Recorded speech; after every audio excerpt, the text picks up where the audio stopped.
मैं समझता हूँ कि अपने प्रोफेशन के साथ जो है ना वो सीरियस नहीं। तो मैं एक पॉलिटिकल पर्सन हूँ, लेकिन किसी पॉलिटिकल पार्टी का मेंबर नहीं हूँ, ठीक है। और चुनाव डेमोक्रेसी में लोग लड़ते भी हैं, लड़ा भी जा सकता है, ये कोई प्रायोरिटी नहीं है, ये कोई हमारे लिए प्रायोरिटी नहीं है।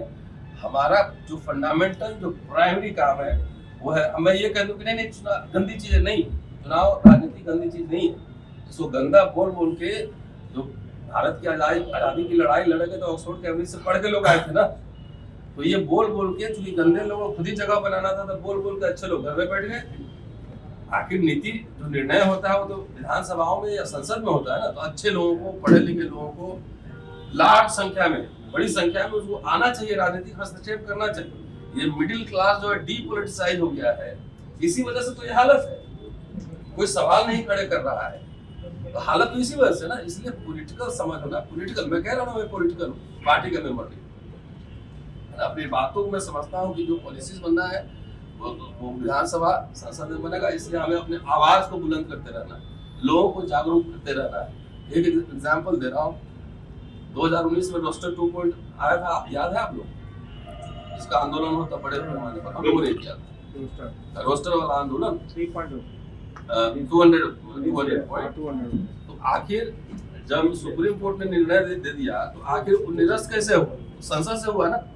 हम लोगों ने साल भर तैयारी की, मेहनत की, लोगों को जागरूक किया, आंदोलन किया, तब उसका आउटकम सामने आ पाया। इसलिए ये राजनीतिक सवाल है, शिक्षा का सवाल भी एक राजनीतिक सवाल है। जैसे आज जिस तरह से हर इंस्टीट्यूशन पे आरएसएस, बीजेपी कब्जा कर रहा है, बीजेपी आरएसएस कब्जा कर रहा है, और जिस तरह से अपॉइंटमेंट विश्वविद्यालयों में हो रहे हैं हम सब देख रहे हैं।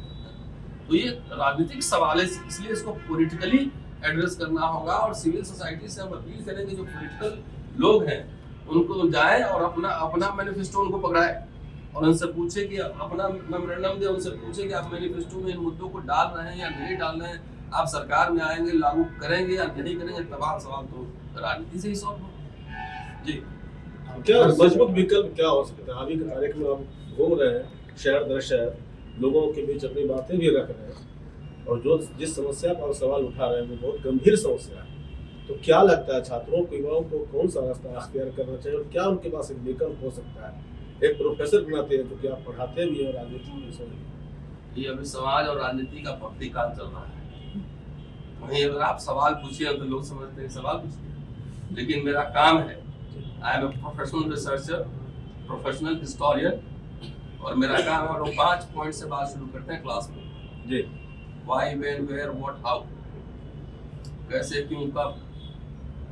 तो जो समाज और जो नौजवान सवाल नहीं पूछेगा और सवाल का मकबूल जवाब नहीं लेगा, तो समाज पंगु बनेगा। इसलिए पहला काम करना है कि युवाओं को सवाल करने के लिए अपने शिक्षा का, अपने रोजगार के सवाल पर सवाल उठाएं, और सवाल उठाने की आदत लगेगी तो नेता भी आंसरेबल होगा। जो समाज सवाल नहीं उठाता तो नेता भी ठल्ला हो जाता ना, क्या कुछ ही नहीं रहा है, अकाउंटेबिलिटी तय नहीं हो रही।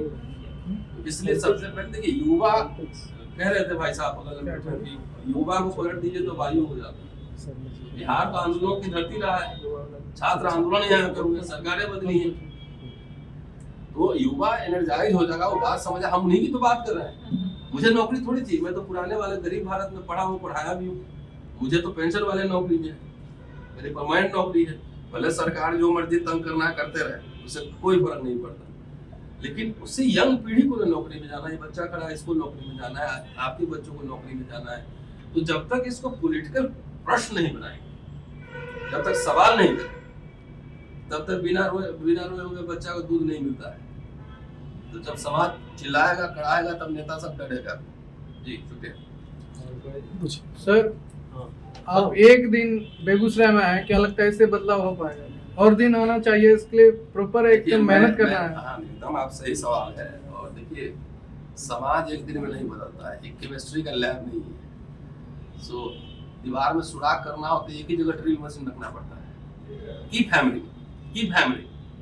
और सोशल मीडिया का जमाना है। पहले हम लोग जब स्टूडेंट थे, कोई प्रोग्राम करते थे तो बाइक से पहले, एक दिन पहले जाते थे प्रेस इन्विटेशन देने, प्रेस इन्विटेशन दे के आते थे, कोई आया कोई नहीं आया, फिर प्रेस भी दोबारा देने जाते थे। आजकल तो आप लोग हैं जहाँ बैठते, दिल्ली में बैठ के मैं बोलता हूँ 50,000 लोग सुन रहे हैं।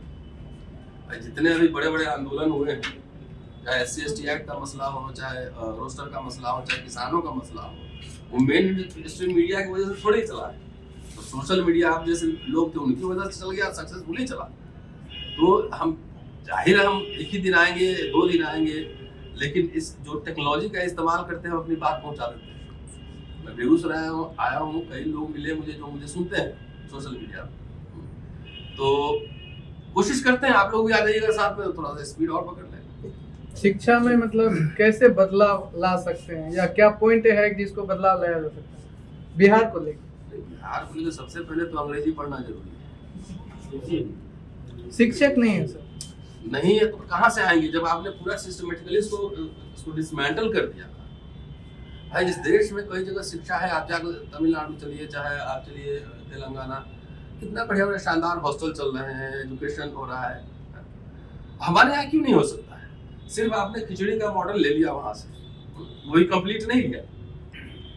मिड डे मील का पूरा कंप्लीट नहीं है मॉडल। तो यहाँ काम पे फोकस नहीं है। टीचर तो लाना पड़ेगा ना, आप टीचर को अच्छा फैसिलिटी देंगे, उसको रेसिडेंस देंगे, रखेंगे। आप कितना बजट खर्चा करते हैं, पूरे सरकार का बजट उठा के देख लीजिए। तो सबसे पहला जो है साइंटिफिक नॉलेज को कैसे डाला जाए बच्चों में, और नर्सरी से शुरू से अंग्रेजी, नहीं तो हम कंप्लीट नहीं करा पाएंगे। जो सरकारी स्कूल में बच्चे पढ़ते हैं वो कंप्लीट नहीं कर पाएंगे।